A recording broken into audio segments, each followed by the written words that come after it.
The influencer illusion. Selling shadows to the Son of God. So let's crack this open. The definition of a social media influencer is already a red flag. A person with established authority and a large following on social media platforms who uses their expertise to shape opinions and drive purchasing decisions. That's a lot of words to say one thing. Professional persuader. But persuasion in what? Not truth, not reality. Persuasion in illusions. Where did they get this so-called authority? The Son of God was created with all authority in heaven and earth. Yet the ego comes along and invents counterfeit credentials. Likes, follows, verified badges. Numbers on a screen are handed out like crowns. And the audience bows as if the algorithm knows who's holy. But authority in illusions is no authority at all.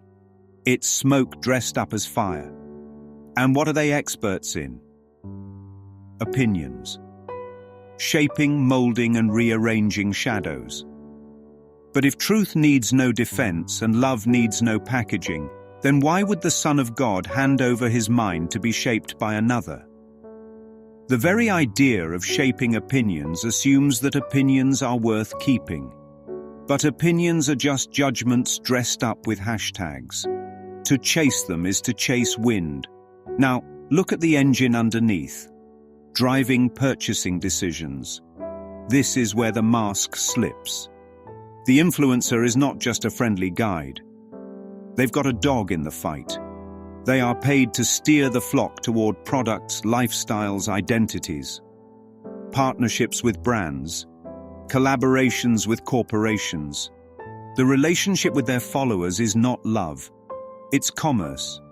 It's a transaction. Giving to get and calling it connection. The ego's oldest hustle. Trust, we're told, is built through constant content creation. But since when is trust the result of repetition? The ego thinks if it hammers the same message long enough, buy this, want this, be this, the mind will give in.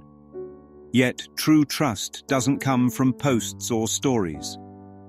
True trust is of God, where there are no conditions, no exchanges, no pitches hiding in the folds of love. And then the word that always gets smuggled in, authenticity. They earn trust by being genuine. But here's the catch. How can a persona be genuine? The entire performance is curated, filtered, captioned, and monetized.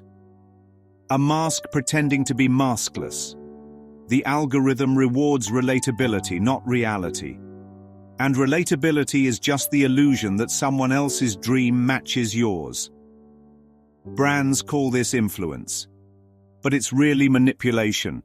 It's the ego using image and identity to pull the strings of desire, shaping opinions, driving purchasing decisions, promoting trends. Nothing dies quicker than a trend, and yet whole identities are built on keeping up with them. Today it's this supplement, tomorrow that skincare. Next week a new cause to stand with. The carousel never stops because the ego's promise is never fulfilled.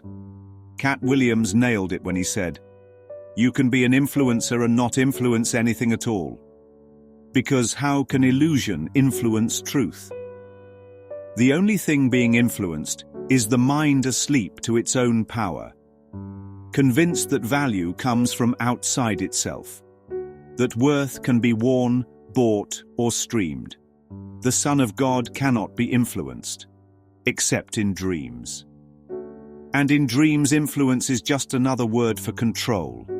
The ego says, trust me, follow me, obey me, buy from me. But all it's doing is reselling the same lie. You are incomplete. And every post, every ad, every authentic recommendation reinforces that you are lacking, unless you grab what they're selling. But what happens when that credibility shatters? When the mask slips? When the brand deal is exposed? When the influencer is caught doing what they told everyone not to do? Suddenly, the trust evaporates. Because it was never trust at all. It was projection. The followers projected authority where there was none. They worshipped the idol. And when the idol crumbled, so did their faith. This is why influence in the ego's world is hollow.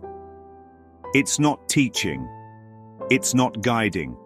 It's not healing. It's salesmanship with spiritual language. And yet, behind it all, the only lesson is this.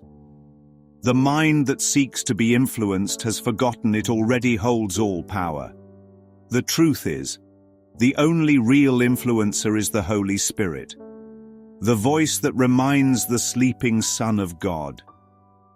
You don't need to buy anything to be whole. You don't need followers to be loved. You don't need a niche to be real. You don't need authority to be what you already are. So let the influencers dance on their platforms, counting followers, chasing brand deals, building their castles of content. None of it can touch the truth. None of it can alter what God created whole. Influence belongs only to illusions. And illusions have no power. The Son of God needs no influencer. Because the Son of God was never influenced at all.